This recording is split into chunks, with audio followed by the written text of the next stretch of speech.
Almost heaven, West Virginia, Blue Ridge Mountains, Shenandoah River. Life is old there, older than the trees, younger than the mountains, growing like a breeze. Country roads, take me home to the place I belong,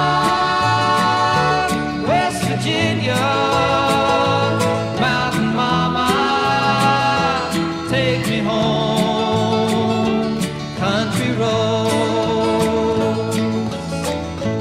All my memories gather round her, miner's lady, stranger to blue water.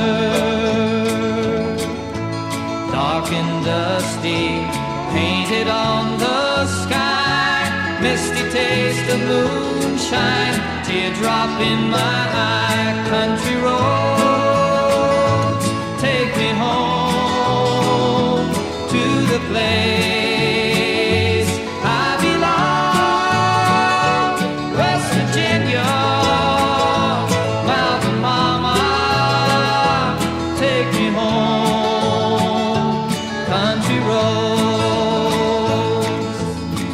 I hear her voice in the morning hours, she calls me. The radio reminds me of my home far away. Driving down the road, I get a feeling that I should have been home yesterday, yesterday. Country roads, take me home to the place I belong, West Virginia, Mountain Mama, take me home, country roads, country roads, take me home to the place I belong, West Virginia, Mountain Mama, take me home, country roads, take me home, country roads, take me home, country roads.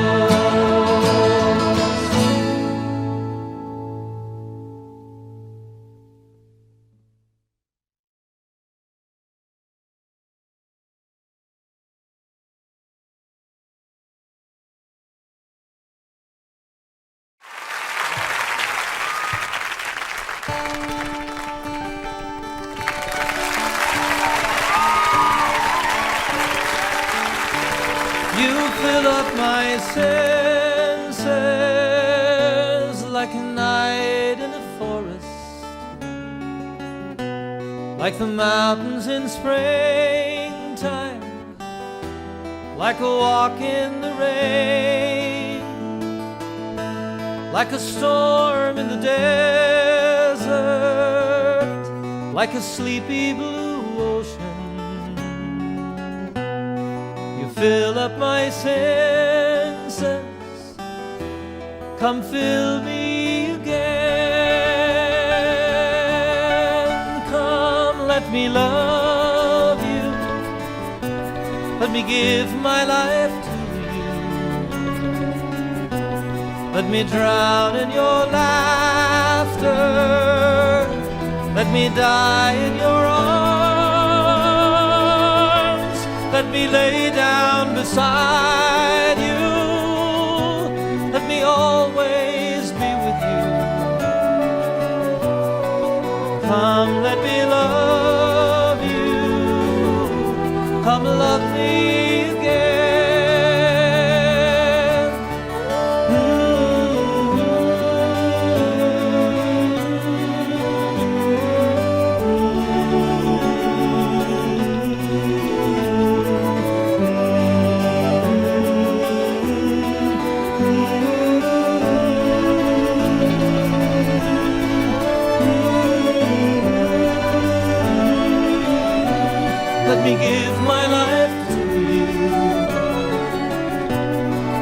Come, let me love you. Come, love me again. Sing it with me. You fill up my senses like a night in the forest, like the mountains in springtime, like a walk in the rain, like a storm in the desert, like a sleepy blue ocean. You fill up my senses. Come fill me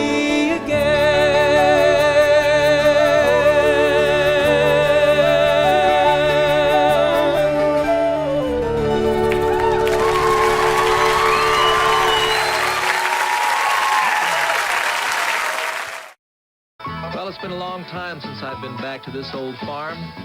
These buildings were torn down long ago. And even though I seem to be spending more and more time in the cities these days, there's never a moment goes by that I don't remember.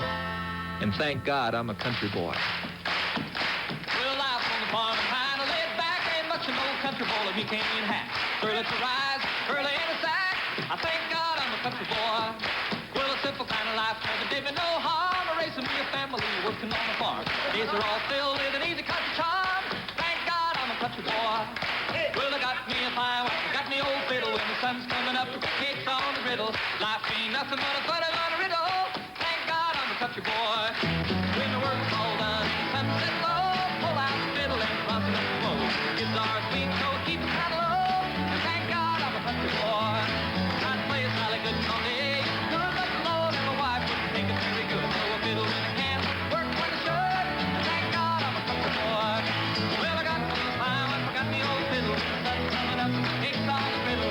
Life ain't nothing but a butter on a riddle. Thank God I'm a country boy. Woo-hoo! Yeah!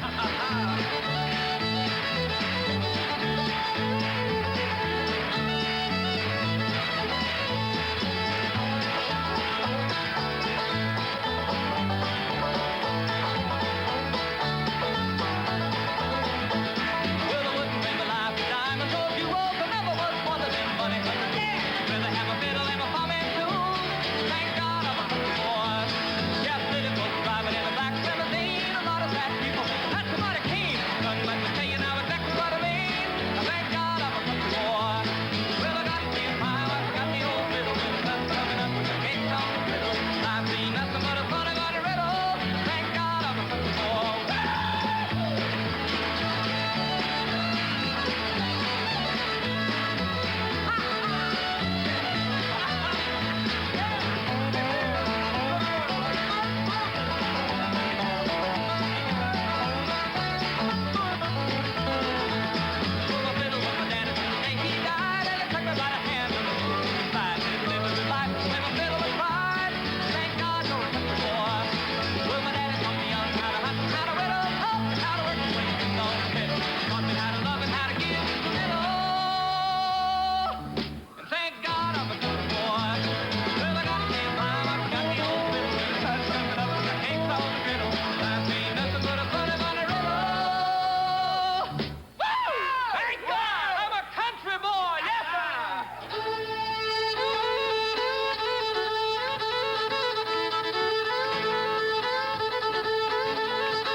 Thank you very much, and welcome to our little television show tonight.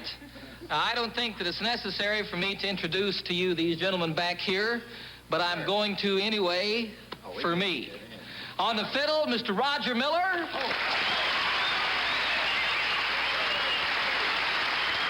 On banjo, Mr. Glenn Campbell.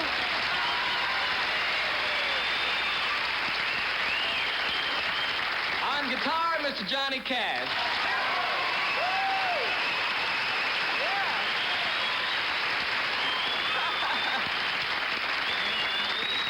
The $6 Million Band.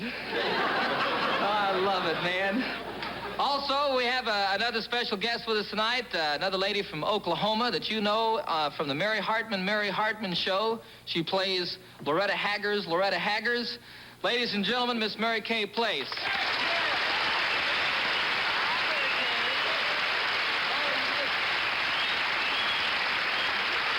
Stick around, we got a great show for you. It's going to be fun, it's going to be country.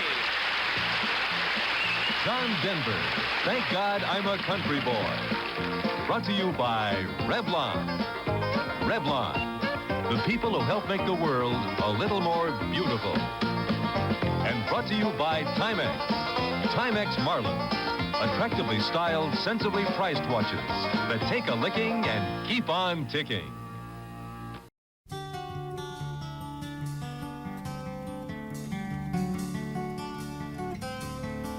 All my bags are packed, I'm ready to go. I'm standing here outside your door.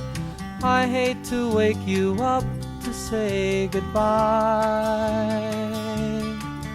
but the dawn is breaking, it's early morn. The taxi's waiting, he's blown his horn. Already I'm so lonesome I could die. So kiss me and smile for me. Tell me that you'll wait for me. Hold me like you'll never let me go. 'Cause I'm leaving on a jet plane. Don't know when I'll be back again. Oh babe, I hate to go.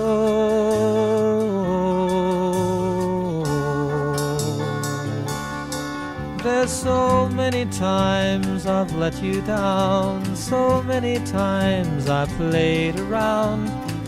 I tell you now, they don't mean a thing. Every place I go, I'll think of you. Every song I sing, I'll sing for you. When I come back, I'll bring your wedding ring. So kiss me and smile for me. Tell me that you'll wait for me. Hold me like you'll never let me go. 'Cause I'm leaving on a jet plane. Don't know when I'll be back again. Oh babe, I hate to go.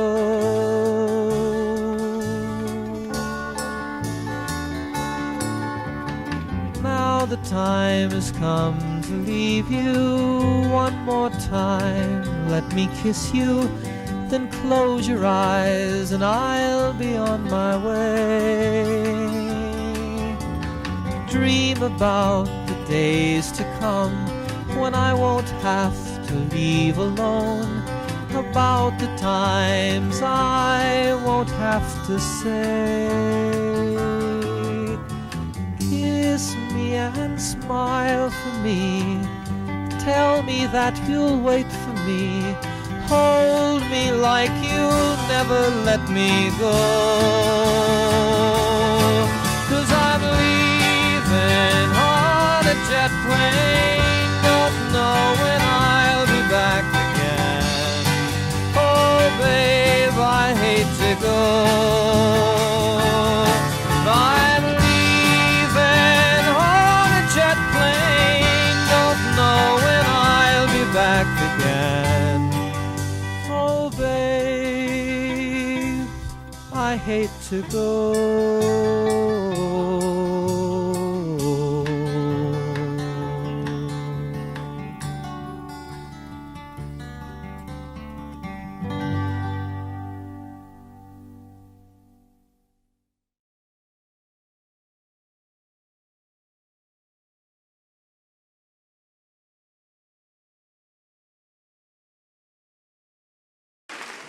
Good evening to all you Brummies. Was that right? How about Brummagem? I got the wrong information backstage. Or maybe it was a little bit right. Welcome anyway.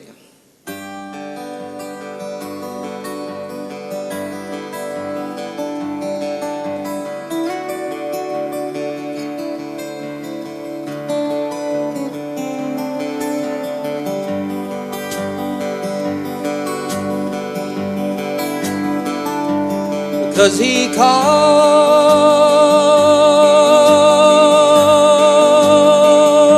Forrest brother,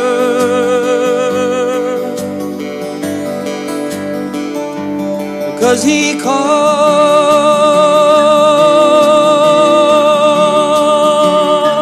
the earth his mother. They drove him out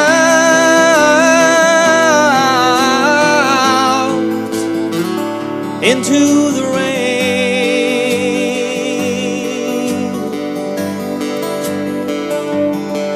Some people even said the boy from the country was insane,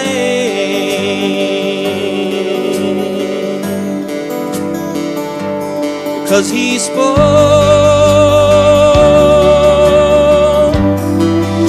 to fish in a creek.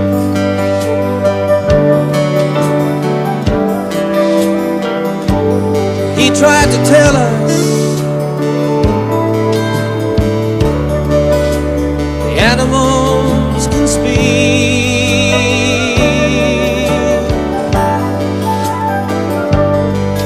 Who knows?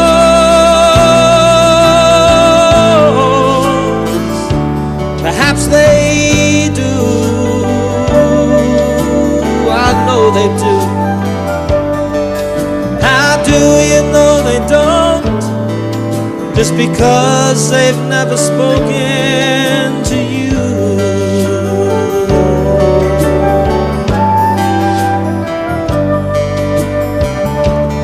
Boy from the country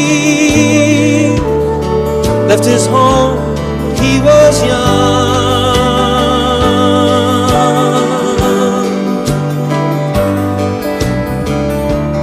Boy from the country,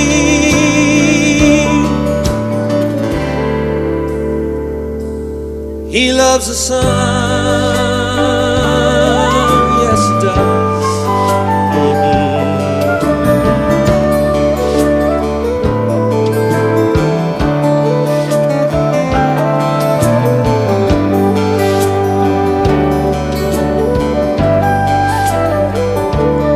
He tried to tell us we should love the land,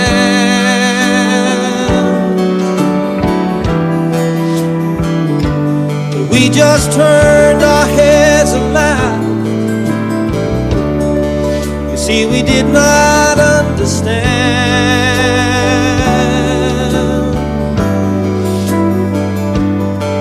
Sometimes I think the boy from the country is the only one who sees.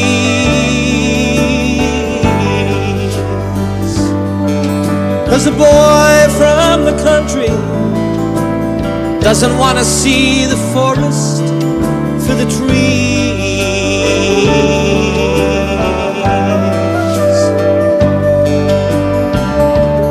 Boy from the country left his home, he was young.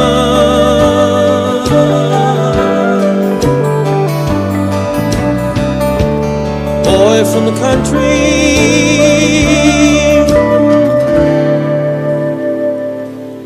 he loved the sun.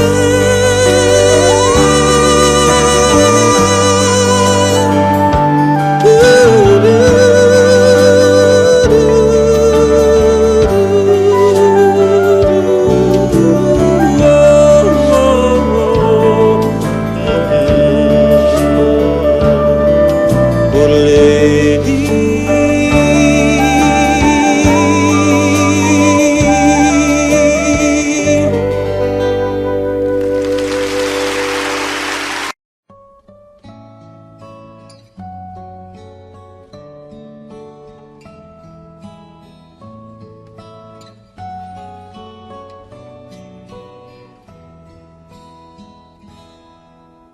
Perhaps love is like a resting place, a shelter from the storm. It exists to give you comfort, it is there to keep you warm. And in those times of trouble, when you are most alone, the memory of love will bring you home. Perhaps love is like a window, perhaps an open door. It invites you to come closer, it wants to show you more. And even if you lose yourself and don't know what to do, the memory of love will see you through. Oh, love to some is like a cloud, to some as strong as steel. For some a way of living, for some a way to feel. And some say love is holding on, and some say letting go. And some say love is everything, some say they don't know. Perhaps love is like the ocean, full of conflict, full of pain. Like a fire when it's cold outside, thunder when it rains. If I live forever and all my dreams come true, my memories of love will be of you.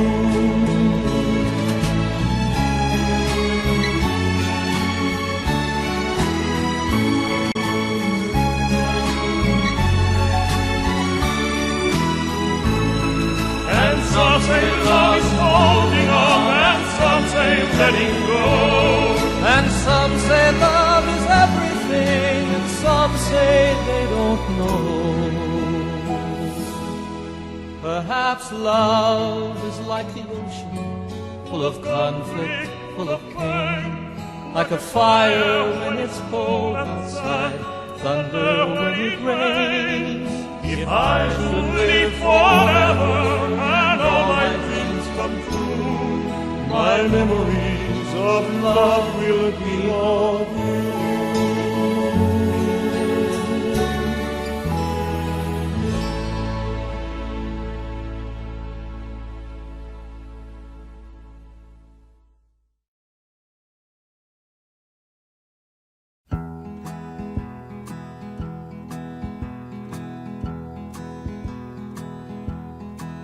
There's a storm across the valley, clouds are rolling in. The afternoon is heavy on your shoulders. There's a truck out on the 4-lane, a mile or more away. The whining of his wheels just makes it colder. He's an hour away from riding on your prayers up in the sky. 10 days on the road, barely gone. There's a fire softly burning, supper's on the stove. It's the light in your eyes that makes him warm. Hey, it's good to be back home again. Sometimes this old farm feels like a long-lost friend. Yes, and hey, it's good to be back home again. There's all the news to tell him. How'd you spend your time? What's the latest thing the neighbors say? And your mother called last Friday. Sunshine made her cry. You felt the baby move just yesterday.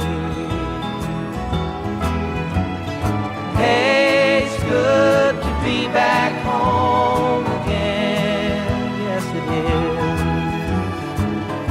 Sometimes this old farm feels like a long-lost friend. Yes, and hey, it's good to be back home again. Oh, the time that I can lay this tired old body down, feel your fingers feather soft on me. Kisses that I live for, the love that lights my way, the happiness of living with you brings me. It's the sweetest thing I know of, just spending time with you. It's the little things that make a house a home. Like a fire softly burning, supper on the stove, the light in your eyes, it makes me warm. Hey, it's good to be back home again. Sometimes this old farm feels like a long-lost friend. Yes, and hey, it's good to be back home again. Hey, it's good to be back home again. You know it is. Sometimes this old farm feels like a long-lost friend.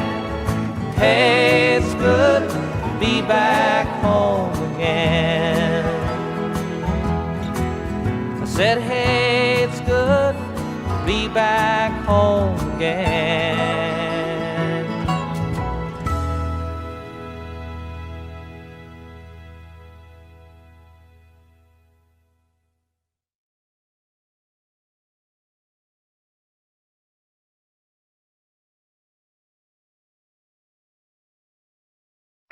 So I got very, very close today to being a victim again. Doggone it, I hate to admit it, but it's true, and it comes out of this next song that I'd like to do. David Brower, who I love with all my heart and respect more than I could ever express, has been after me for how many years? About 5 years, to write a song called Healing Time on Earth. 4 or 5 years. And I said, Dad, I will. And I have wanted to desperately. But somehow it just hasn't come. And I kept thinking that it's going to be one of those songs that just one day, you know, it's all going to be there. And as we got closer to this year's symposium, I really wanted this song. So I read this wonderful book of David's, which came out this year, which I mentioned to you earlier, called Let the Mountains Talk, Let the Rivers Run. And I thought, oh, I can use that. I'll do that. And I read the book, and then I read it again. And I started writing a song. And this has been going on for a couple of weeks, and up until 4:30 yesterday morning, all I had was Let the Mountains Talk.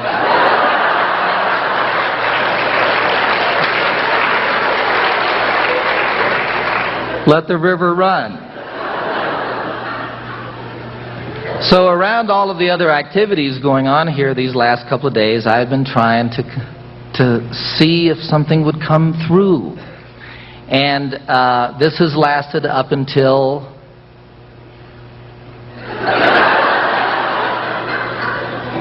just before Melissa's speech, when I came out and had to be part of the program again. So David, I have something. You know, I don't know how songs happen or where they come from. It's an incredibly magical thing to me. Sometimes You literally sweat blood trying to write a song. Sometimes it takes months, and sometimes it can happen in 10 minutes. Annie's song I wrote in 10 minutes one day on a ski lift here in Aspen. Heart to Heart, that you heard earlier, I wrote sitting alone one night in a restaurant overlooking Hong Kong Harbor, having been in China the 5 weeks prior to that. Sitting by myself alone on a napkin, I wrote Heart to Heart. So I don't know how it happens, and I don't know the words to this song. I may know some of them. I don't have a melody. This is a song in progress, folks. But Dave, I don't want you to go home from this trip thinking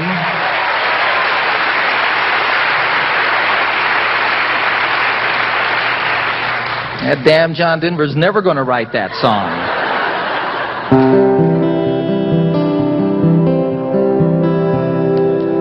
Let the mountains talk, let the river run. There is wisdom here, there is much to learn, there is much to know, much to understand in this healing time. All across the land, you have heard my songs, oh, so many years. You have laughed with me, washed away my tears. You have shared my joy, you have felt my pain. In this healing time, walk with me again through these darker days on this narrow line. Help me find my way, help me see the signs. I am not afraid, I am not alone. You have taught me well, you have brought me home. Let the mountains speak, let the rivers run, as the world awakes to the rising sun. In each brand new day, in our own rebirth, in this healing time on our mother. Let the mountains talk, let the rivers run. There is wisdom here, there's so much to learn. In each brand new day, in our own rebirth, in this healing time for our Mother Earth. In each brand new day, in our own rebirth, in this healing time here on Mother Earth.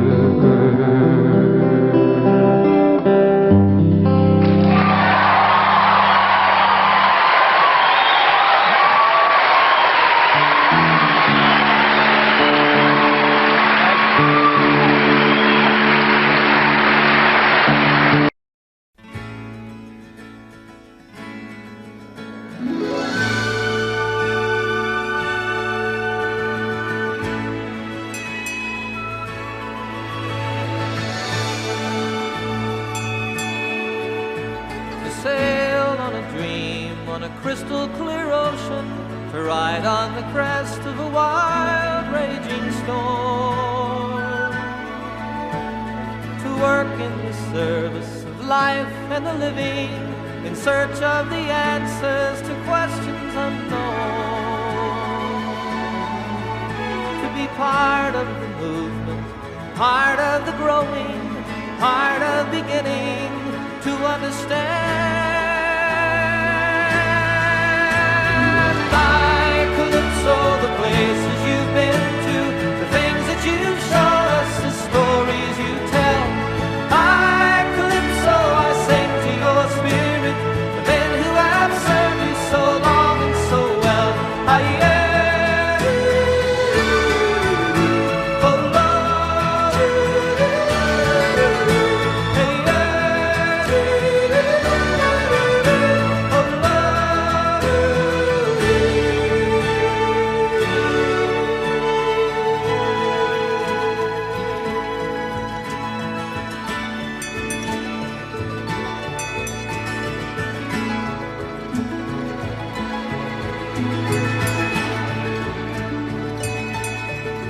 Like the dolphin who guides you, you bring us beside you, to light up the darkness and show us the way. For though we are strangers in your silent world, to live on the land we must learn from the sea. To be true as the tide, and free as a wind swell, joyful and loving in letting it be. Like Calypso, the places you've been to, things that you've shown us, the stories you tell. Like Calypso, I sing to your spirit, the men who have served you so long and so well. Like Calypso, the places you've been to, the things that you've shown us, the stories you tell. Like Calypso, I sing to your spirit, the men who have served you so long and so well.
All of her days have gone soft and cloudy, all of her dreams have gone dry, all of her nights have gone sad and shady. She's getting ready to fly, fly away, fly away.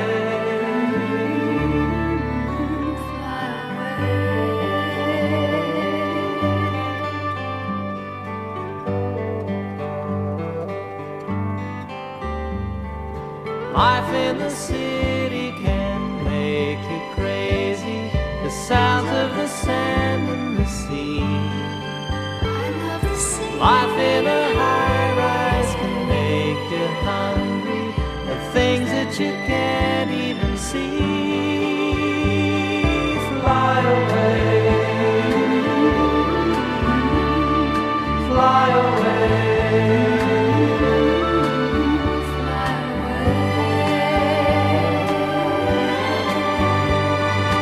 In this whole world there's nobody as lonely as she.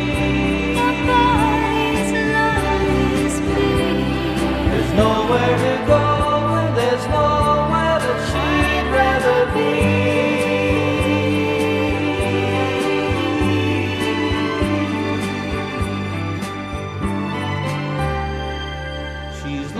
for lovers and children playing. She's looking for signs of the spring. Where is the spring? She listens for laughter and sounds of dancing. She listens for any old thing. Fly away, fly away.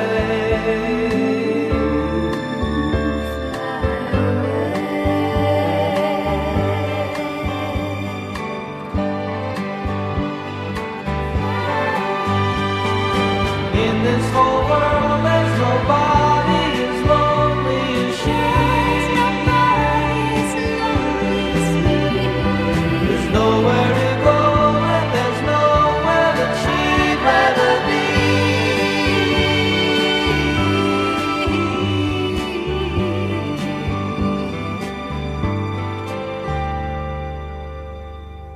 All of her days have gone soft and cloudy.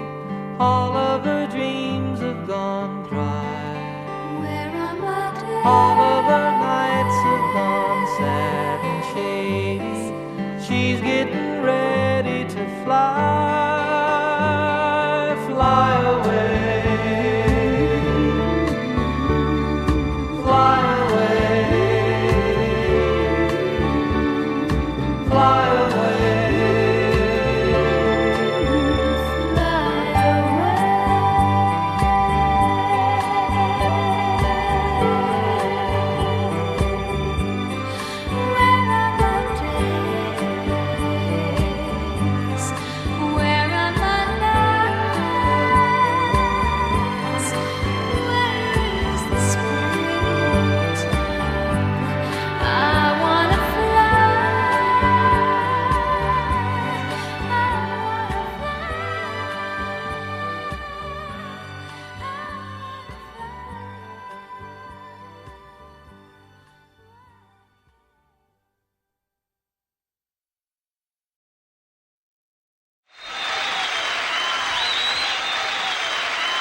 Hey, everybody! A lovely lady, Cass Elliot.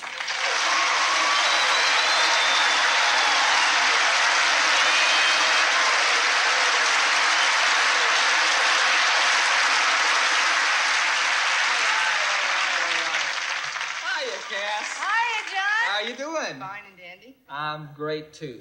I didn't ask you how you doing. Well, I like to say it once in a while because then it makes me feel Just to better. remind yourself. Sure, that you feel sure. okay. You know how it That's is. all right.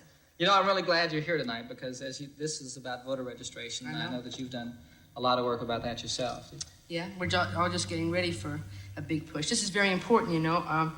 If I could, I don't know who's been talking about it so far on the show, but I've been traveling around the country for the past year or so, talking at a lot of college campuses and trying to find out exactly what people are thinking. And the thing that's impressed me the most is there is still, in this country, believe it or not, after all the talk, a tremendous amount of apathy on the part of people who maybe don't like the way things are going and maybe want to change it, but don't do anything about it. You know? And your vote and my vote is not any more important than anybody else's. They are equally as important and very important. And that's why we're all here, to get everybody to get out and register. I don't think it's so important who you vote for. You vote for who you believe in.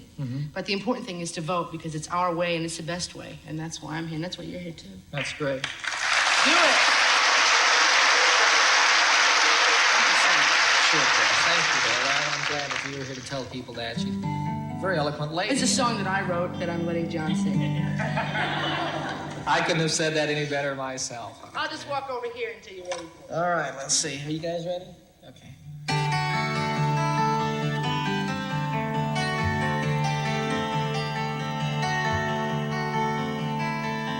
All my bags are packed, ready to go.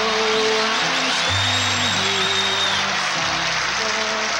I hate to wake you up to say goodbye, but the dawn is breaking, it's early morn. The taxi's waiting, he's blown his horn. Already I'm so lonesome I could die. So kiss me and smile for me. Tell me that you'll wait for me. Hold me like you'll never let me go. 'Cause I'm leaving on a jet plane. Don't know when I'll be back again. Oh, babe, I hate to go.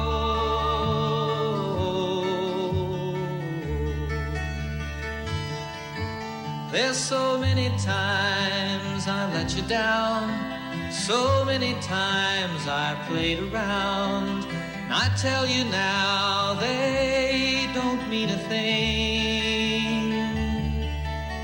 Every place I go, I'll think of you. Every song I sing, I'll sing for you. When I come back, I'll bring your wedding ring. So kiss me and smile for me. Tell me that you'll wait for me. Hold me like you'll never let me go. 'Cause I'm leaving on a jet plane. Don't know when I'll be back again. Oh, babe, I hate to go.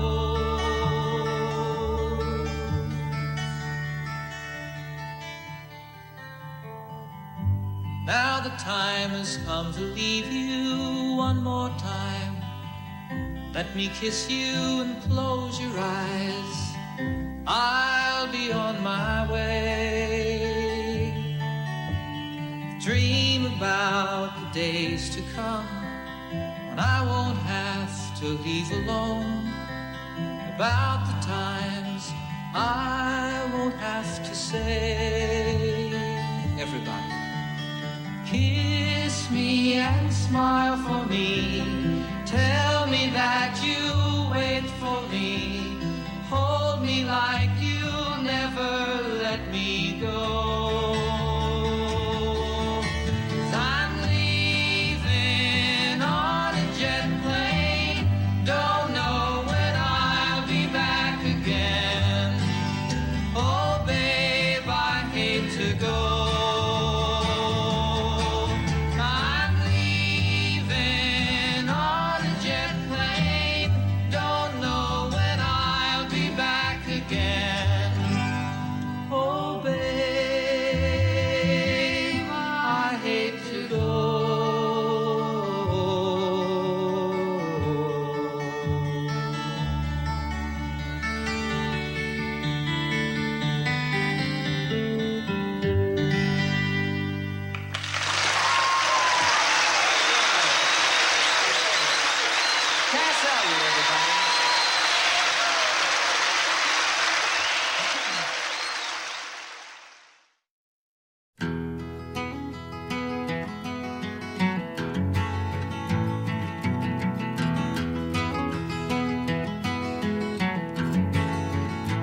He was born in the summer of his 27th year, coming home to a place he'd never been before.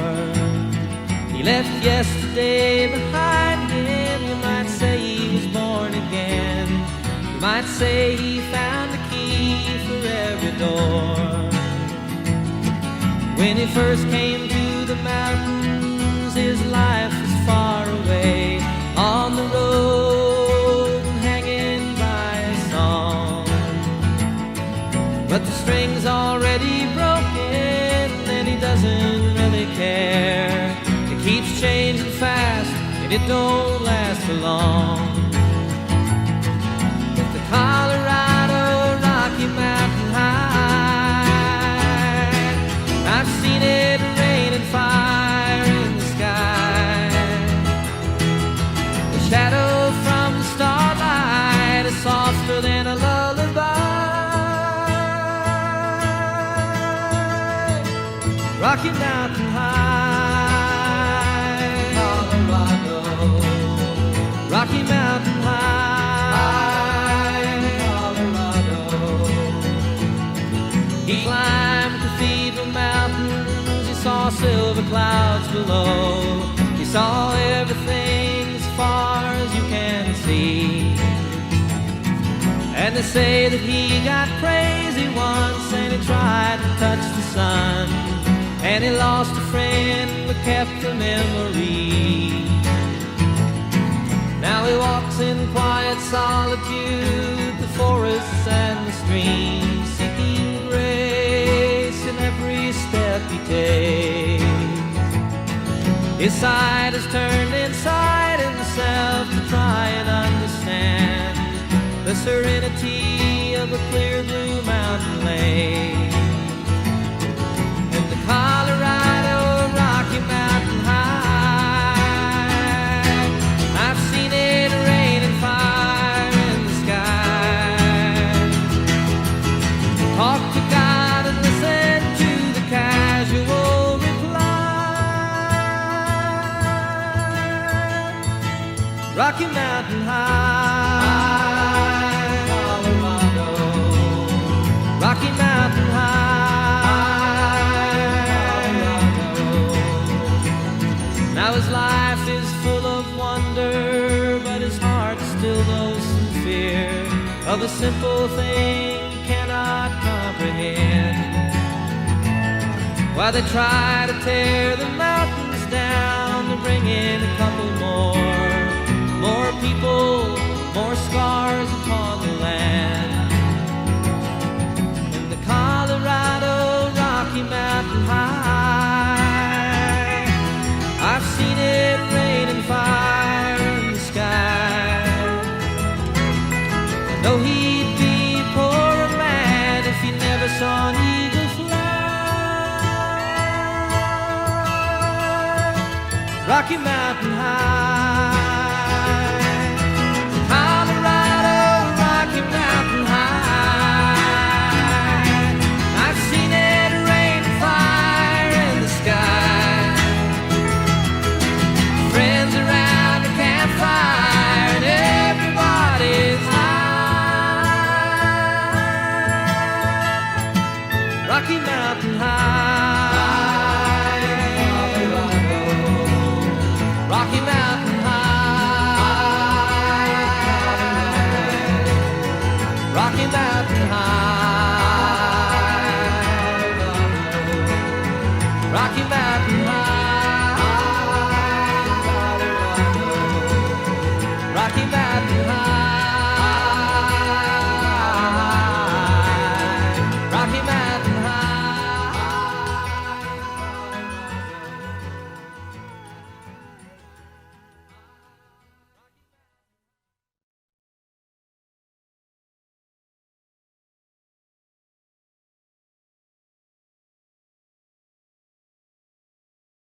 Grandma's feather bed, huh?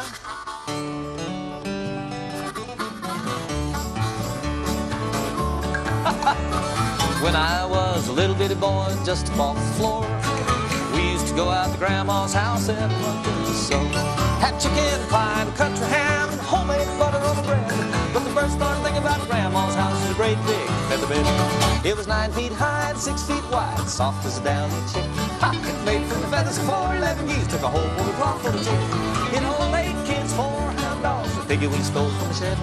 Didn't get much sleep, but we had a lot of fun on Grandma's feather bed. After supper we'd sit around the fire, the old folks would spit and chew. All the talk about the farm and the war, and my granny sing a ballad or two. I'd sit and listen, watch the fire till the cobwebs filled my head. Next thing I know, I'd wake up in the morning in the middle of the old feather bed. It was 9 feet high and 6 feet wide, soft as a downy chicken. Made from the feathers of 411 geese, took a hold on the cloth for a tick. It held 8 kids, 4 hound dogs, the piggy we stole from the shed. Didn't get much sleep, but we had a lot of fun on Grandma's feather bed. Yeah! Well, I love my pa, I love them all, love Gran and Grandpa too. I've been fishing with my uncle, I wrestled my cousin, I even kissed Aunt Lou. Ooh, and if I ever had to make a choice, guess it ought to be said, I'd trade them all, plus the gal down the road for Grandma's feather bed. It was 9 feet high and 6 feet wide, soft as a downy chicken. Made from the feathers of 411 geese, took a hold on the cloth for the kick. It held 8 kids, 4 hound dogs, the piggy we stole from the shed. Didn't get much sleep, but we had a lot of fun on Grandma's feather bed. Didn't get much sleep, but we had a lot of fun on Grandma's feather bed.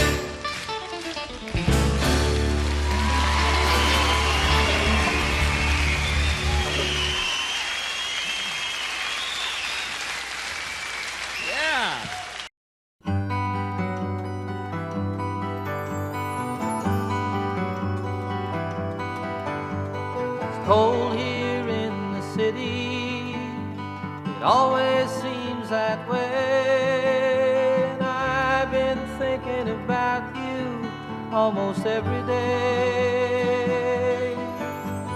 Thinking about the good times, thinking about the rain, thinking about how bad it feels alone again.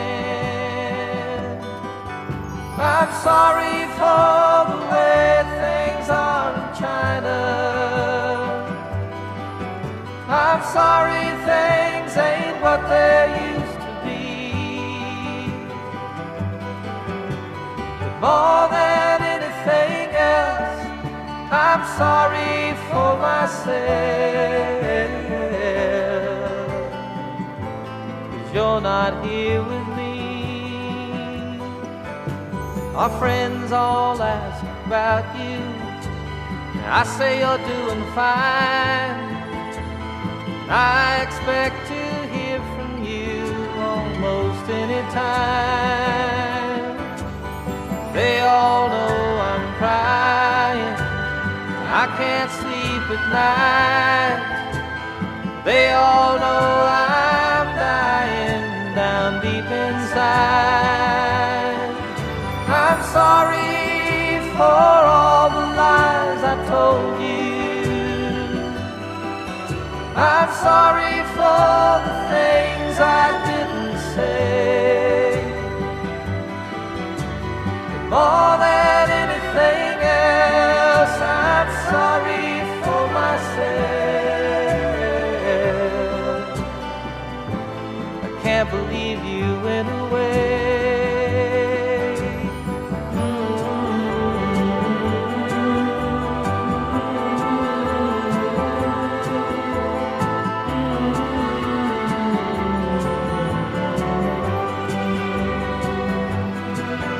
I'm sorry if I took some things for granted.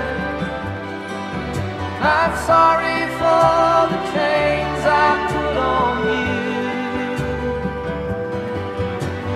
More than anything else, I'm sorry for myself, for living without you.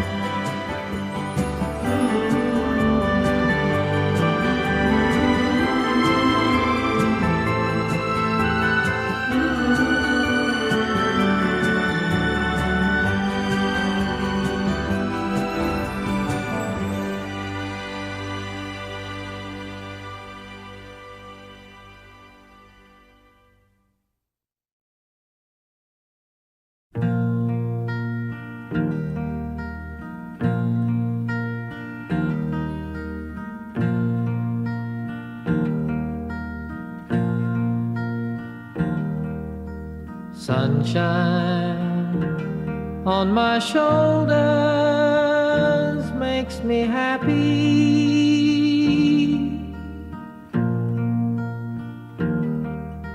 Sunshine in my eyes can make me cry.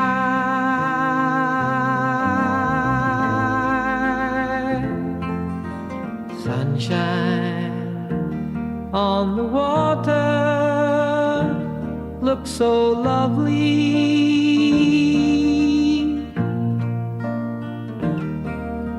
Sunshine almost always makes me high.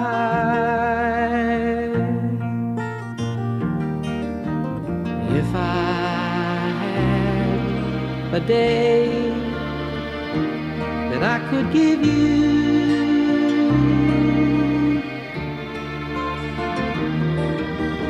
I'd give to you a day just like today.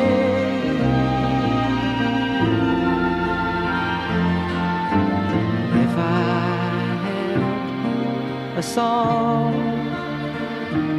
that I could sing for you.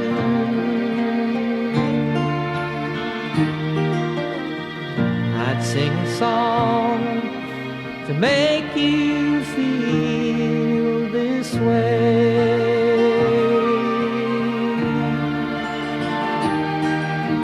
Sunshine on my shoulders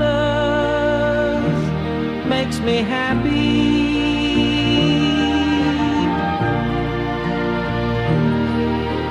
Sunshine in my eyes can make me cry.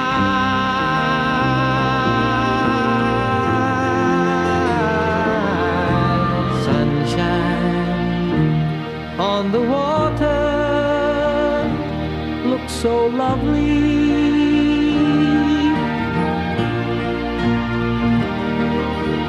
Sunshine almost always makes me high.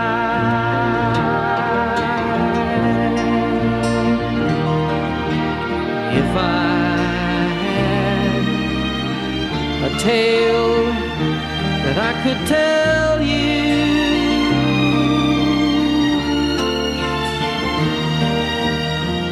I'd tell a tale sure to make you smile.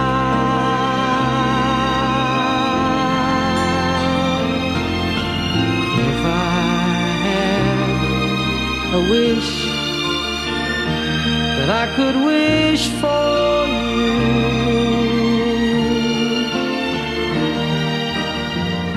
I'd make a wish for sunshine all the while.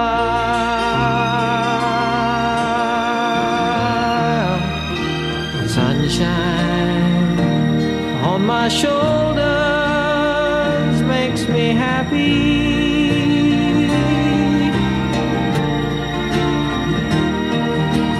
Sunshine in my eyes can make me cry.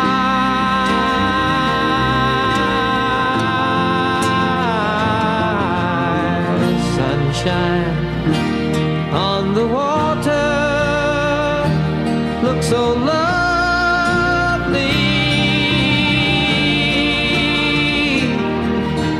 Sunshine almost always makes me high.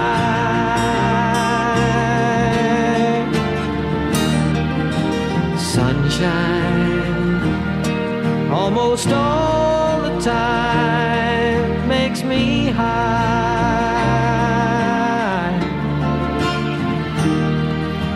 Sunshine almost always.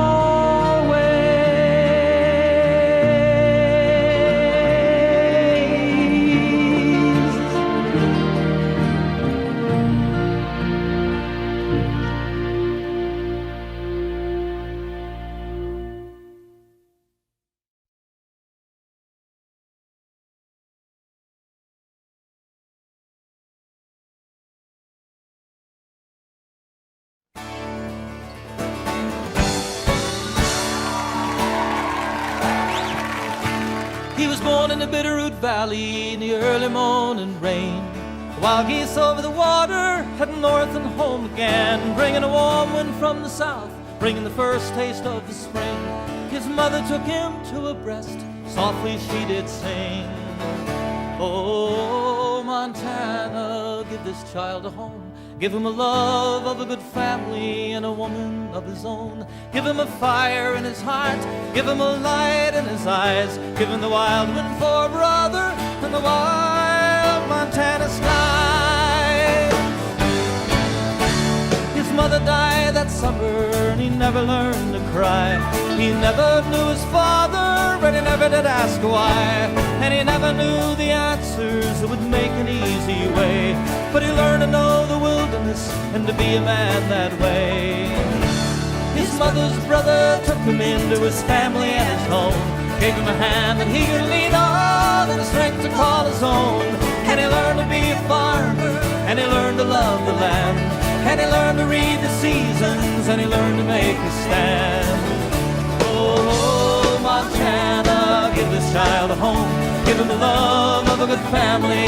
woman of his own. Give him a fire in his heart, give him a light in his eyes, give him the wild wind for a brother and a wild Montana sky.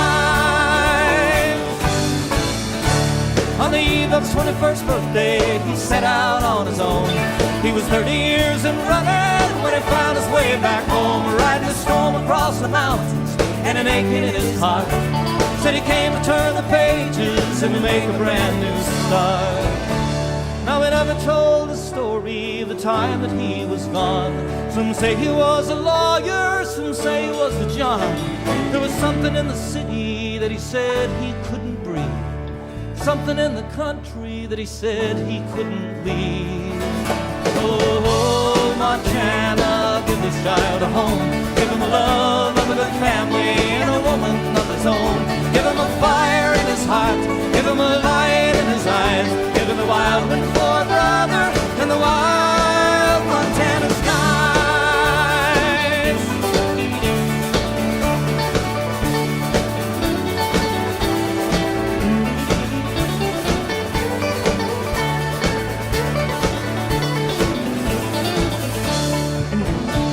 Now some said he was crazy, some are glad he's gone. Some of us will miss him, we'll try to carry on, giving a voice to the forest, giving a voice to the dawn, giving a voice to the wilderness and the land that we live on. Oh, Montana, give this child a home, give him a love of a good family and a woman of his own. Give him a fire in his heart, give him a light in his eyes, give him the wild wind for a brother and the wild Montana skies. Oh, Montana, give this child a home, give him the love of a good family and a woman of his own. Give him a fire in his heart, give him a light in his eyes, give him the wild wind for a brother and the wild Montana skies.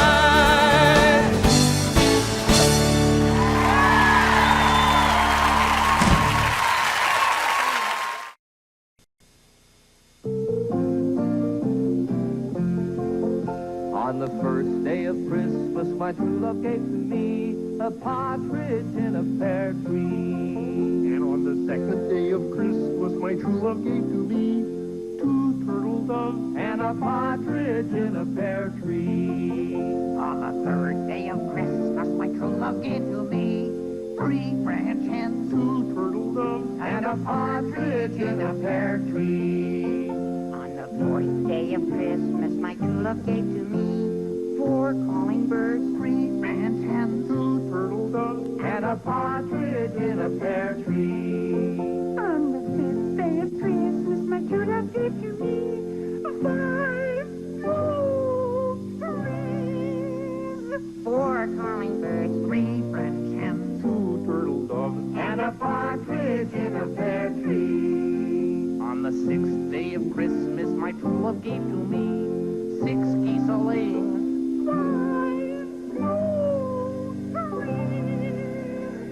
4 calling birds, 3 French hens, 2 turtle doves And a partridge in a pear tree. On the seventh day of Christmas, my true love gave to me 7 swans a swimming, 6 geese a laying,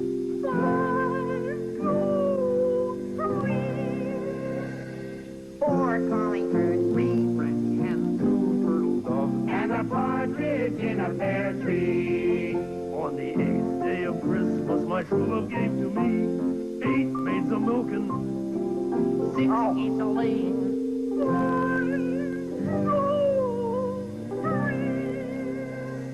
4 calling birds, 3 French hens, 2 turtle doves And a partridge in a pear tree. On the 9th day of Christmas, my true love gave to me 9 ladies dancing, 8 maids a milking, 7 6 geese a laying,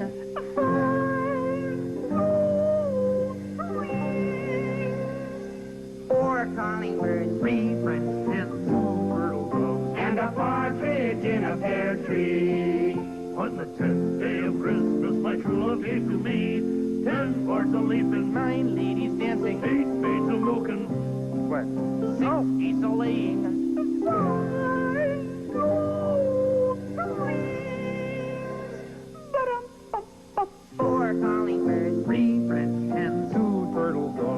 a partridge in a pear tree. On the 11th day of Christmas, my true love gave to me 11 pipers piping, 10 lords a leaping, 9 ladies dancing, 8 maids a milking, 7 swans a swimming, 6 geese a laying, 5 rolls sweet.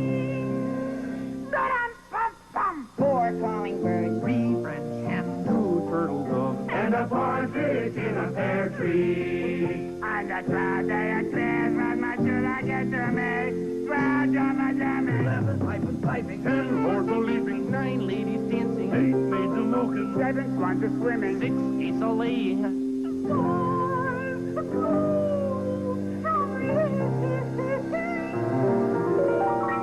Ba-dum-bum-bum, 4 calling birds, 3 French hens, 2 turtle doves, and a partridge in a pear tree.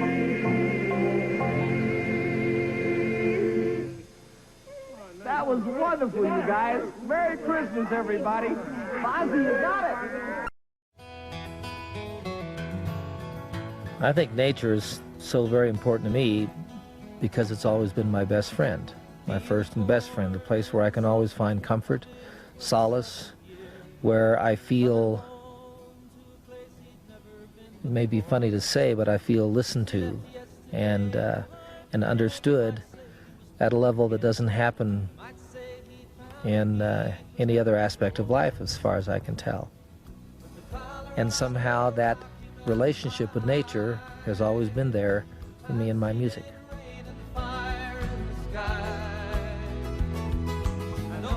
John Denver had an extraordinary gift. The ability to transform the wonders of nature into music that touched the hearts and minds of people around the world. His songs speak to us of a deep kinship with the wild and its power to enrich the human spirit. This is the story of John's lifelong love affair with the natural world. A journey to the wild places that profoundly shaped his life. It would turn out to be his last journey, and our last chance to share the experiences that inspired him to become a universal voice for the wild. Rocky Mountain High.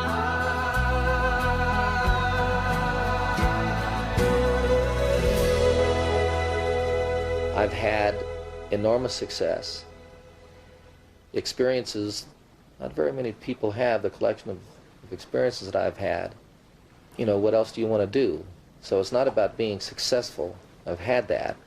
But I keep singing and working on, because I know that's the vehicle that allows me to be a voice out there in the world and to do something about the things I care about. Let this be a voice for the river. Let this be a voice for the forest. Let this be a voice for the flowers. Let this be a voice for the desert. Let this be a voice for the ocean. Let this be a voice for the children. Let this be a voice for the dreamers. Let this be a voice of no regret. No regret.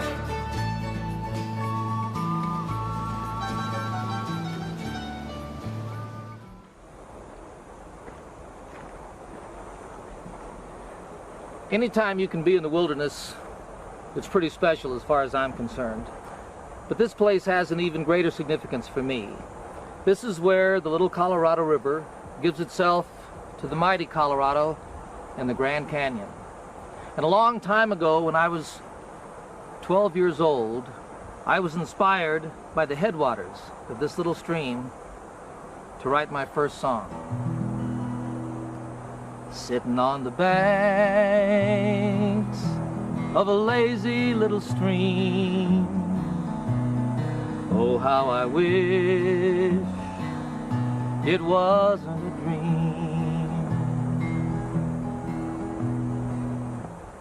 That's all I remember. But I'll never forget that it was nature that gave me my voice.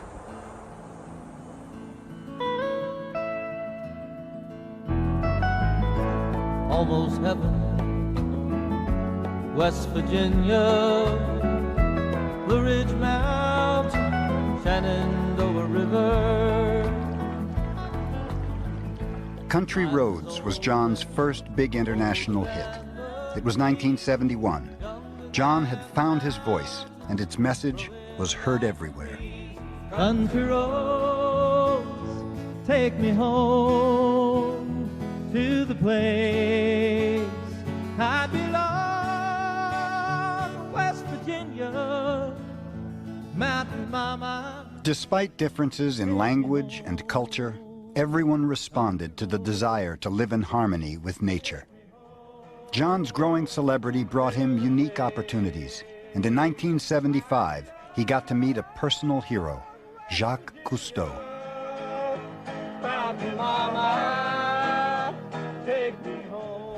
He is someone that is so much bigger than life in many ways that I constantly catch myself stepping back and just sort of looking at him, and you can't believe that you're actually able to spend time with him. It's all one world, and everything has originated in the sea, and the water cycle is the life cycle. Jacques' son, Jean-Michel, remembers their first meeting.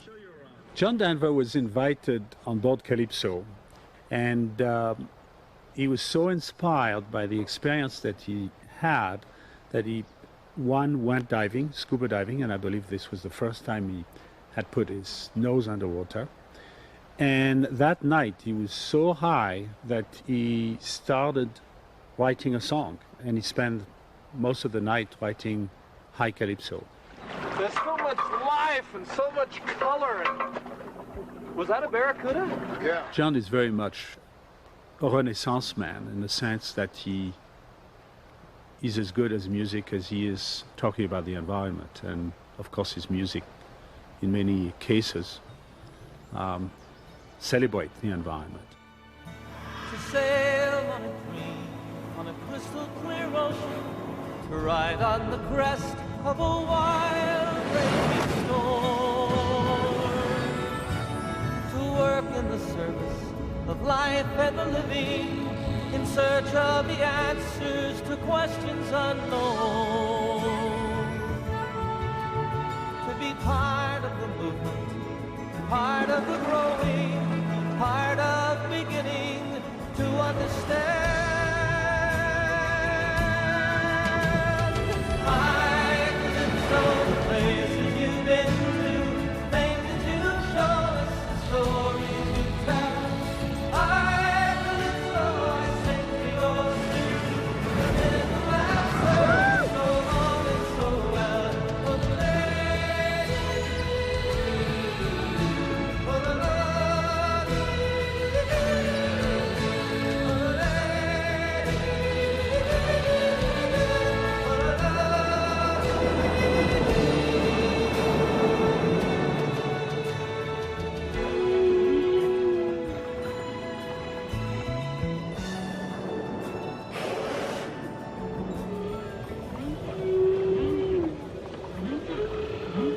No shot. From Cousteau, John learned how one person of vision can move those around him to action. Cousteau's work was an inspiration. As a performer, John had the world's attention, and he knew that his music could do more than entertain. I got the chance to do documentaries, and I loved it. We were talking about something, we were out in nature, and I just had both a really, really strong, deep feeling about what we were doing and using my music to call attention to these things.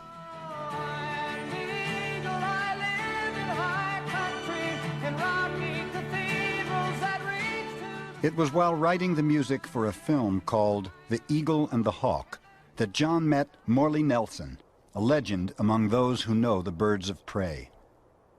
Morley has devoted his life to promoting and protecting eagles, hawks, and other raptors. All right, now we go. Ho! Not far from his home in Boise, Idaho, Morley practices the ancient art of falconry. The gyrfalcon, released to the freedom of the skies, returns to the lure. Morley's years spent training and living with the birds have given him an intimate knowledge of their character and how they live.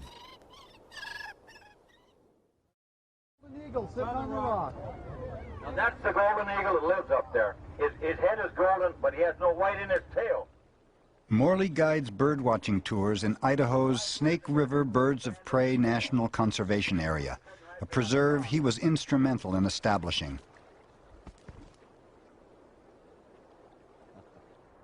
The Snake River Canyon is home to over 800 pairs of eagles, hawks, owls, and falcons. They depend on the area's abundant prey and the sheer cliffs that provide ideal nesting sites. What did you do to get this place set up like it is? Well, my sons and I proved that the birds were here. Nobody would believe it. They said, well, there's nothing like that anyplace. And we counted 212 pairs of prairie falcons and 52 pairs of eagles, and I realized that we had a unique area in the world that should be conserved forever. What's this guy? That's the prairie falcon going there. You see the long pointed wings and the, the speed that they've got. He's just taking it easy, but he's going this way he's supposed to go. When did you first get interested in these birds? Oh, 69 years ago when I saw one of these falcons. There he goes. Oh! You see, that's what gives you the thrill. That's what I saw, only it was, I thought, the fastest thing in the world. And I said, holy mackerel, I got to have one of those, and I have ever since. I think nature must have been, and every aspect of nature was man's first inspiration. I think it was too, because it was always, they were inspired by something that was beyond our ability, which that certainly is, except in a jet plane. The son of an Air Force test pilot, John knew from personal experience the incredible speed and freedom of flight.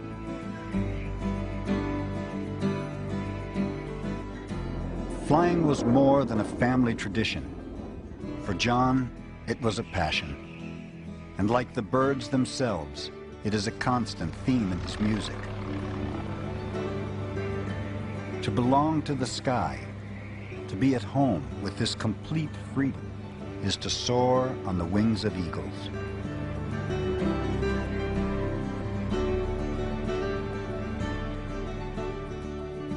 Morley still routinely monitors eagles' nests along the canyon's vertical walls.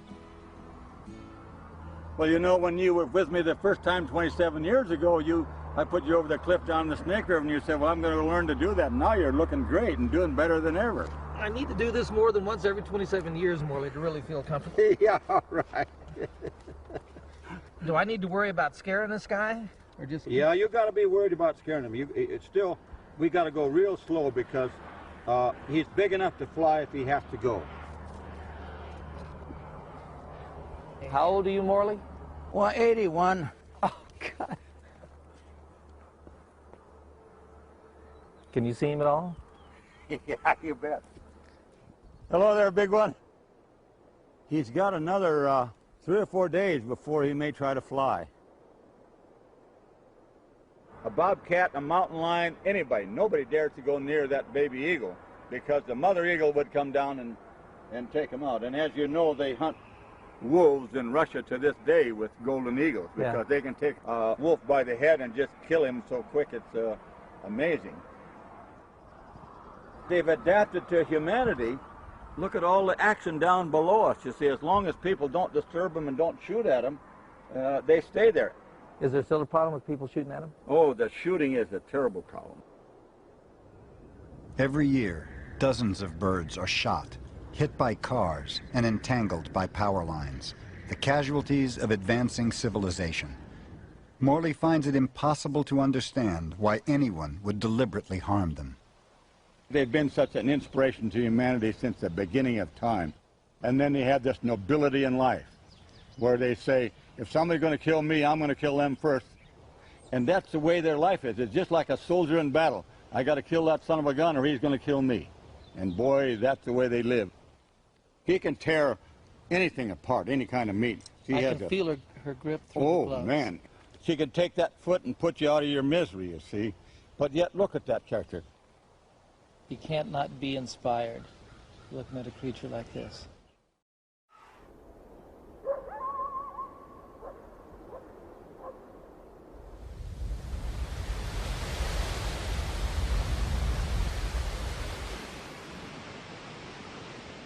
There's nothing in the world like the American West. The wide open spaces, these mountains, the desert, the incredible beauty of the landscape everywhere you look. In all the places that I've traveled, everywhere that I've been, there's something about the American West that personifies personal freedom, adventure, a frontier, the opportunity to make our own world, to make it what we dream it can be. In Yellowstone National Park, a dream of restoring the wild frontier of the American West has actually come true. In a decision marked by controversy, wolves have been brought back to the park after an absence of more than 60 years. Today, their song once again fills the backcountry.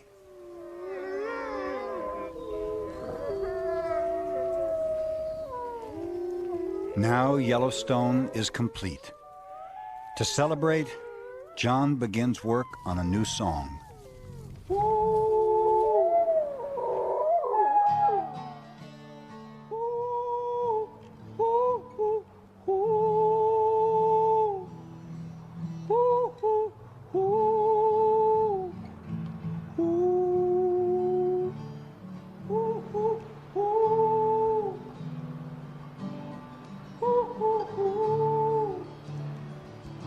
Oh, the Yellowstone, oh, the Buffalo Run, oh, my brother the wolf, my lover the moon, oh, the little one, oh, the joy that I feel, oh, the love in my heart for wilderness song.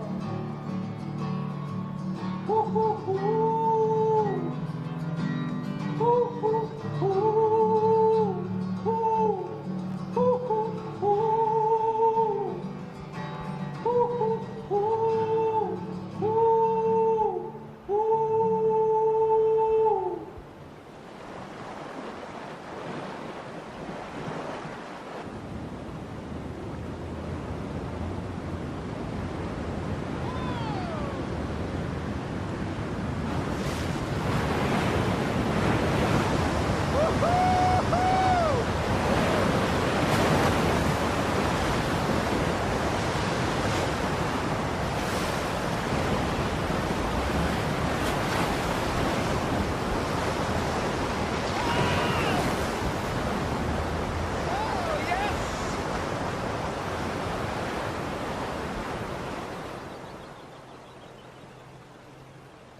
Despite all the years he has spent in wild country, this is John's first trip down the Colorado.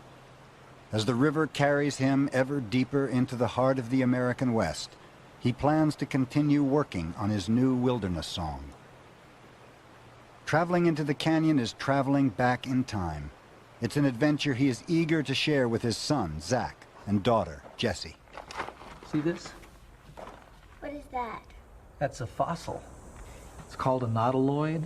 It's like a, sort of like a snail, I guess. See, and here's the end of one. It's a big one. Well, this is a pretty big one here. Oh, look up here. Here's an identical. See this right here? What is that? So that's this one of these sticking out this way. You see the end of it. Isn't that neat?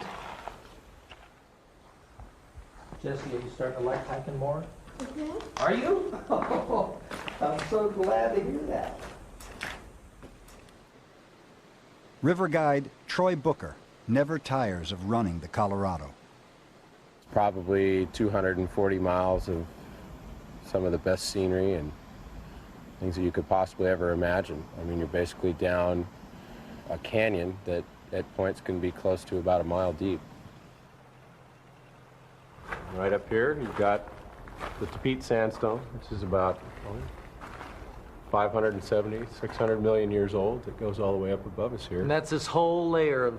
Right, everything that's all finally eroded. And then down here, you've got the schist. And this is somewhere between 1.7 and 2 billion years old, depending on who you talk to. Some of the oldest rock. Yeah. There's only a few places on the planet where something this old is actually exposed. Far out. I try not to say that anymore, but sometimes it's appropriate. In a place so ancient, time itself seems to lose all meaning.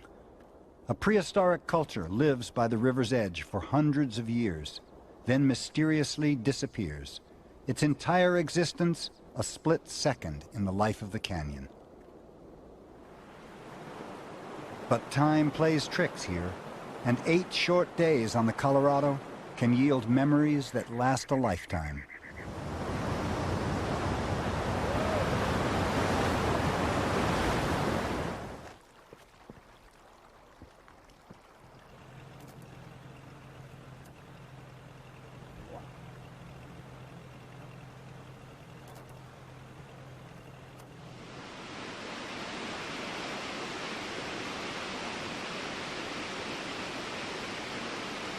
A trip down the river makes impressions that never fade.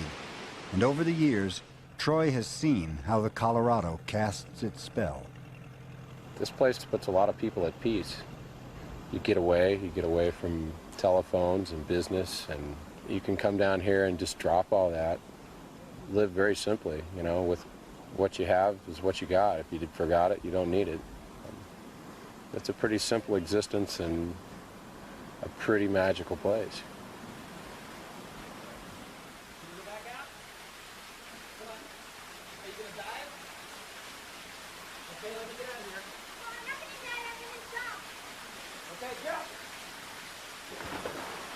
Yeah! That's a grow.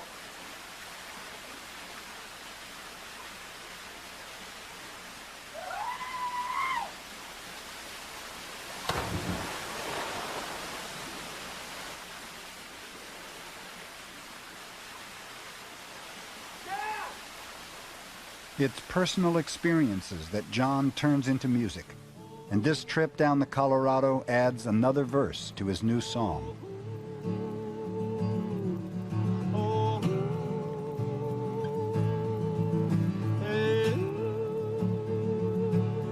Oh, the waterfall. Oh, the river that runs. Oh, my brother, the wind. My sister, the sea. To the ocean shore. Through the castles of stone. From the mountain top. Calling to me. Oh, oh, oh, oh,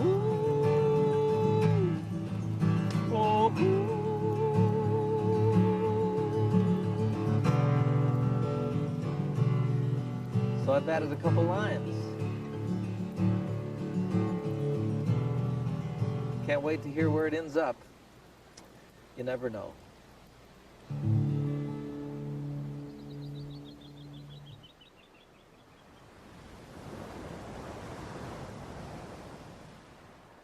There's something about where the sun sets that's different than where the sun rises.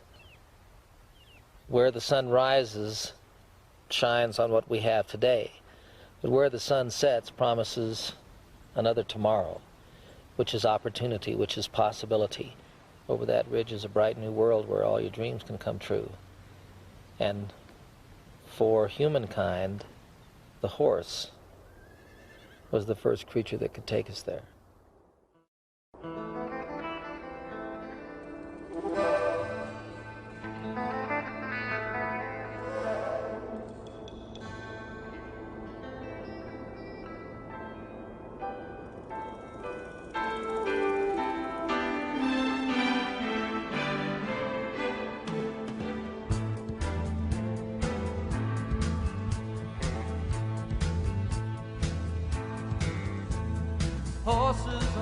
creatures who worship the earth. They gallop complete by the reed, constrained by the wonder of dying and birth. The horses still run, they are free.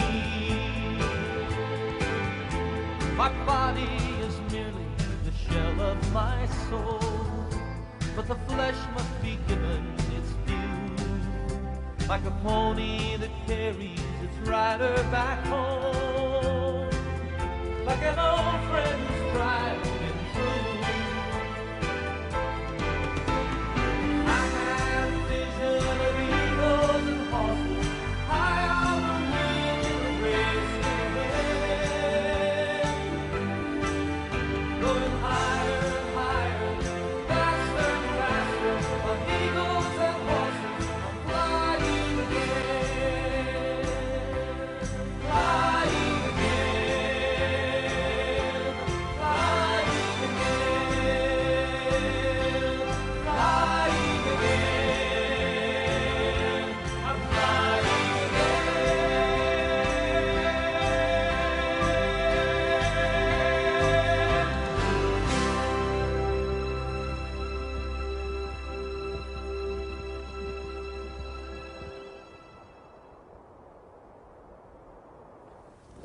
What a spot.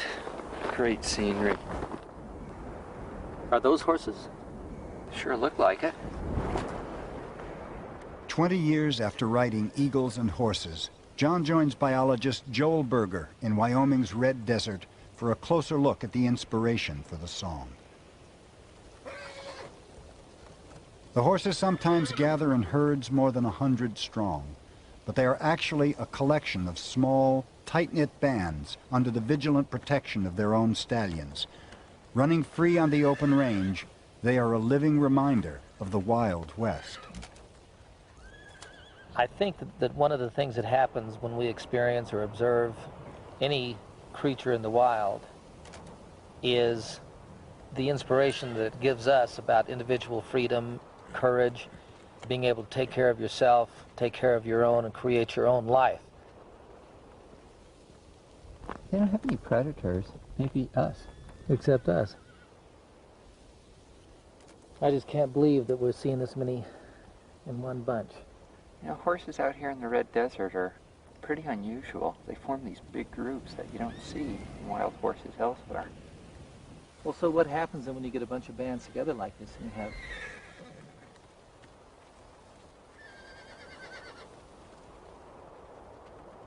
They're certainly scattering, and males are just leaving and running like crazy. What we're seeing are a bunch of 4- and 5-year-olds, probably, certainly younger males. Feeling their oats? Yeah, exactly. Wow.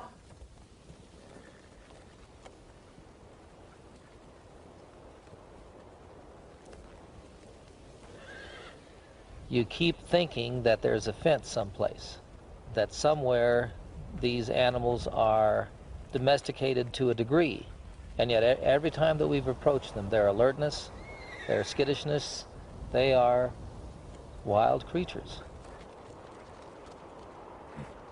Less than 200 herds of wild horses remain in the West, and their numbers are dwindling. The open range is becoming a thing of the past, and like much of the wild, the horses are losing their freedom. I want to take what I see, what I get out of the world around me, which is inspiring to me, and I want to pass that along to people who maybe don't have the same opportunity to sit out here under this big sky and watch those horses over there and be moved by them and be uplifted by their existence and by their freedom, by their spirit.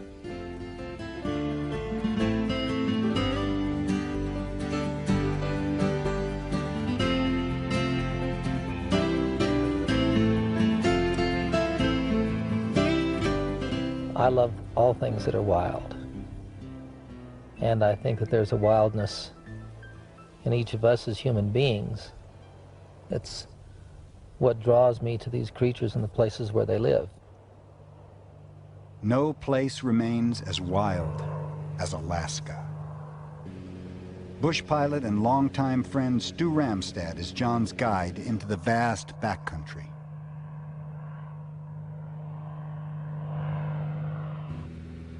How long have you been flying? 42 years. 42 years. That's the only way to get around up here. Only way. The wings are the way. Wings are the way. A little fire under the wings and away you go. That sure beats walking.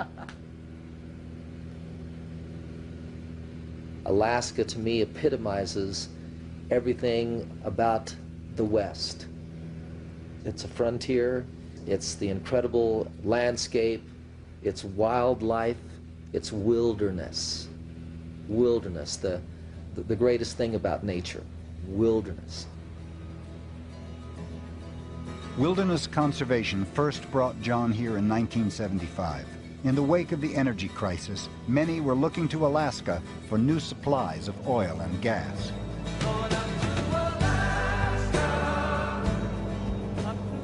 I did this film called Alaska, American Child.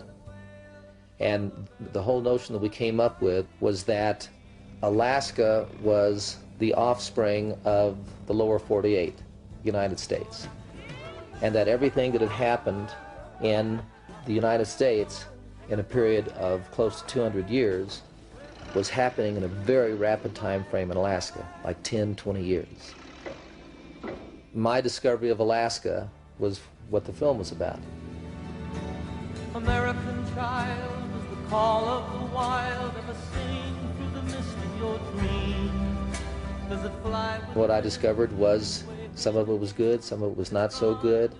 Some of it was going to have enormous impacts on people and people's lives, on the landscape, on the environment. We used the film to lobby for the Alaska Lands Act. Before the machine changed the blue and the green to something you can't understand.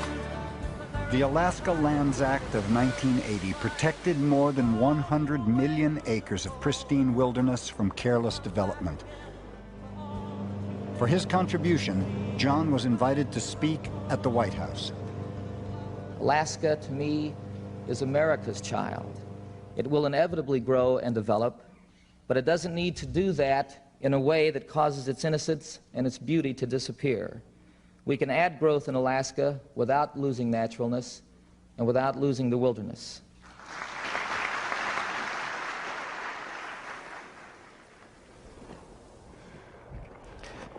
So what is it about Alaska, Stu? I mean, aside from everything about Alaska. Well, it's the trip through the country, like right here. It's the mountains, it's the glaciers hanging, it's the sheep in the hill right over there. There's a beaver house right there. The place is alive. It's September, and silver salmon are running up Big River on Alaska's southern coast. John began fishing here 20 years ago. The company of grizzlies adds to the adventure.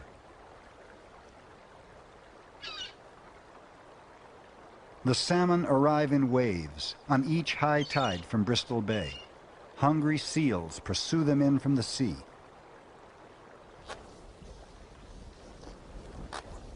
It's a big silver! This guy's all the way across the creek. What a brute! Old Stu catches fish everywhere. Oh yeah, he's a beauty. I could see him flash when he came after it one time. I got a fish! Oh, whoa! Woo! Oh, there he goes. He wants to go. Boy, this guy don't quit. They just don't quit at all.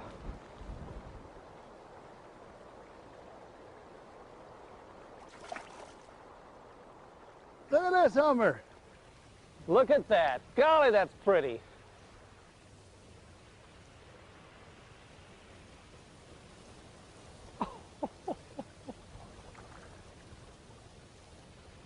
Nice fish. A little 5-pound rod.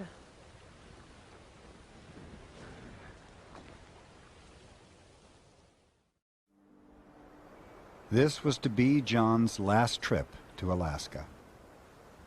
1 month later, he was tragically killed in a plane accident in California. But here at Little Mulchatna, he finished his last song, the song he was writing for this film. We only have this home recording, but as always, it speaks to the deepest needs of the human heart.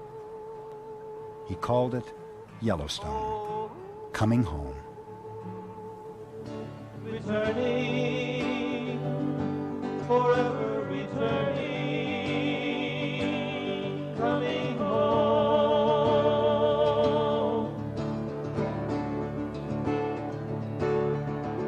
Belonging, forever belonging, never alone.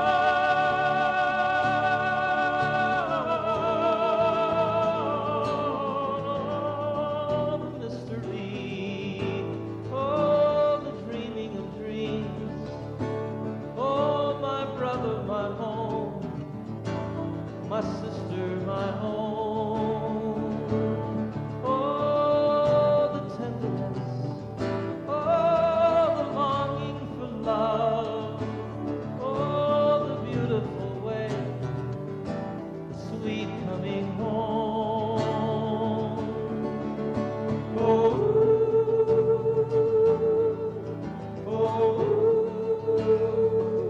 come home.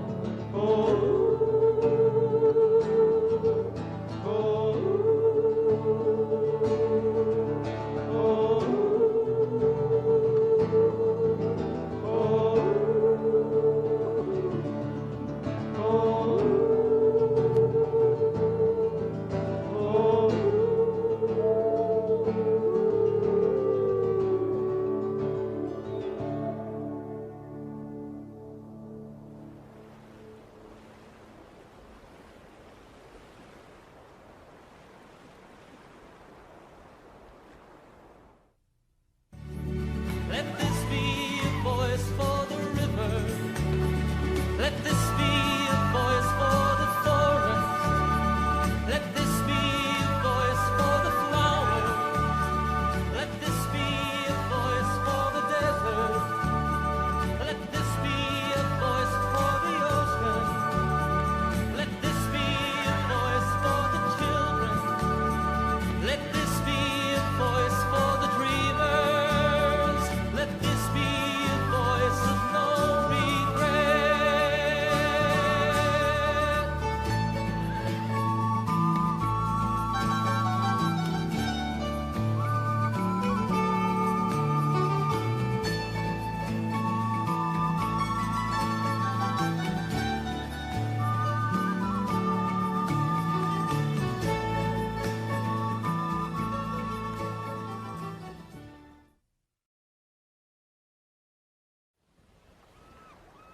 A life in the wilderness is priceless to Stu and his family. For 3 generations, they've carved a living from the land in Alaska. Stu built his wilderness lodge in 1963, 17 years before the surrounding area was designated Lake Clark National Park. We're the wealthiest people in the world land-wise because we own this property, and it's something you come to value when you travel and you see 7 wilderness lodges looking at each other, and they don't need a spyglass to do it. Here, we're in it. This is the place.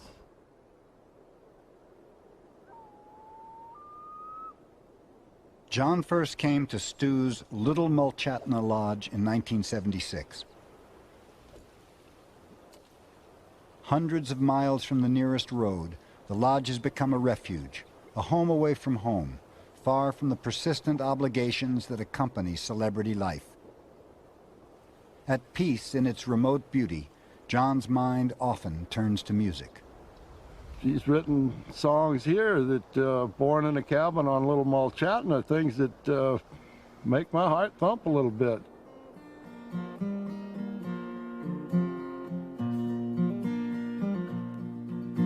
I was born in a cabin on Little Mulchatna, raised in hard times, but I had a good life.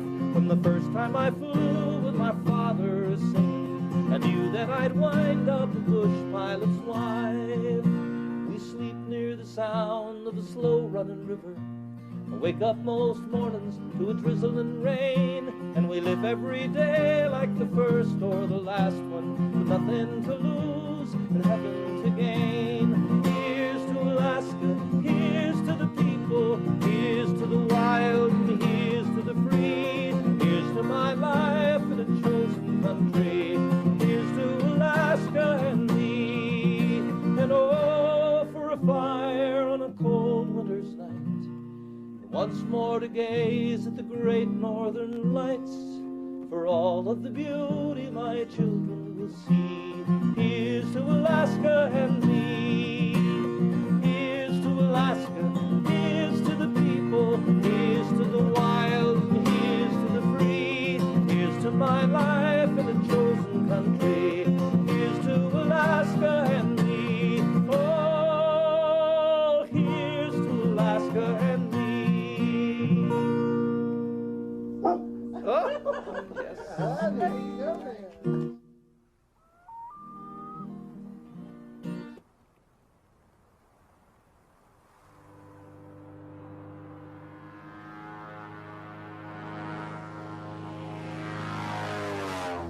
John often sings of freedom and belonging. And in Alaska's Lake Clark National Park, there's a creature that embodies both, the caribou. You don't have to see the caribou to know and recognize the trails of their passage. And every time they pass, all the grasses, all of the mosses are stomped right down and look like there's been a motorcycle race through the country. Wow. Just torn right down to the roots.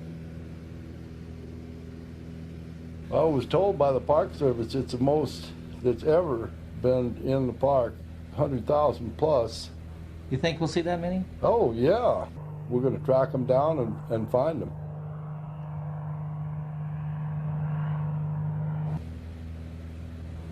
So there's a little bunch over there, but are they stragglers? They spin off groups of up to 1,000.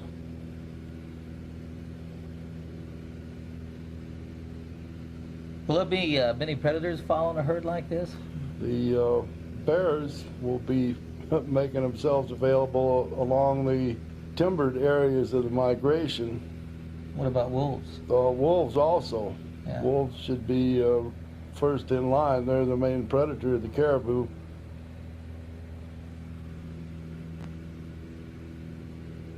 Look at all the caribou. God, I've never seen so many animals. How far do they stretch out here? As far as you can see, as far as I can see here, I'd say 8 to 10 miles.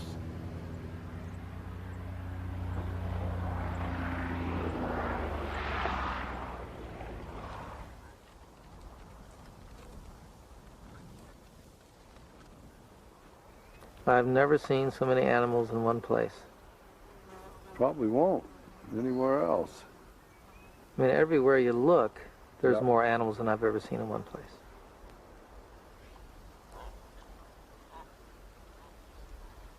How old are the calves? Oh, they're probably a month old, month and a half now, I think. Do they slow down to have them, or have Not them on the much. march? They're ready to roll in a day or two, you know. I mean, still pretty spindly, but they manage to keep up with these bigger animals.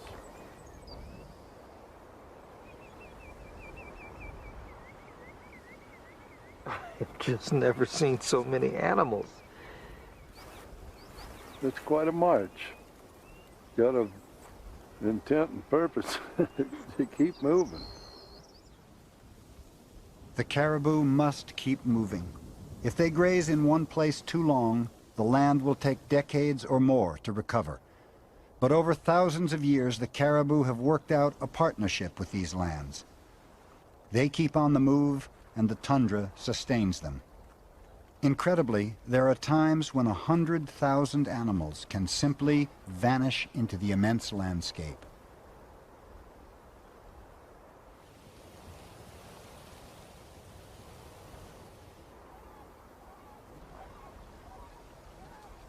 Well, if they just keep coming, they'll come right over us. On both sides of us.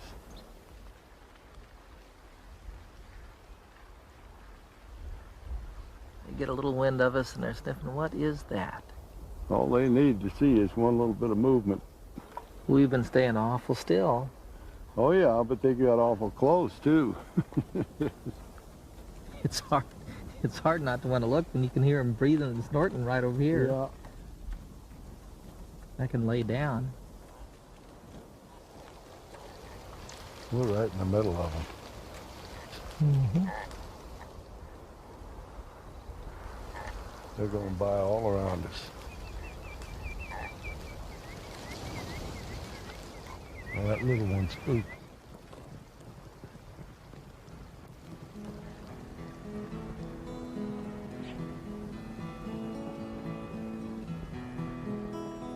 To me, any experience that I have of wildness, anytime I see a wild creature, it somehow reminds me of who I am, where I come from, and what's possible for me. And all of that is very uplifting.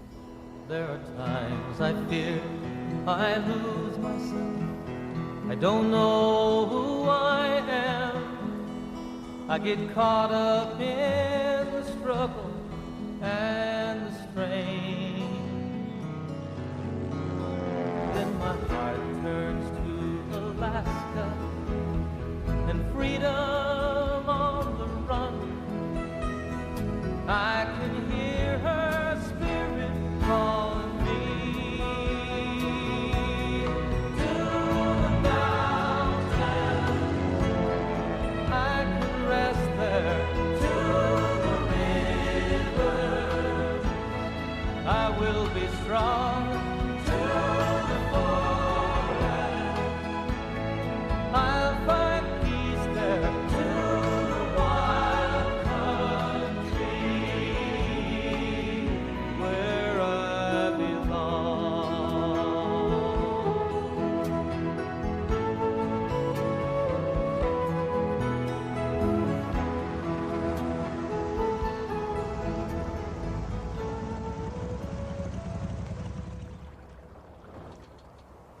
It feels good to see something wild and free, because we too want to be wild and free. And there's so much, especially in modern day society, it's no wonder that these creatures are disappearing, because so is that aspect of our lives. But we can remember that as long as there are wild places and wild things. We can remember that part of ourselves, which is a big part, I think, of what makes us human beings.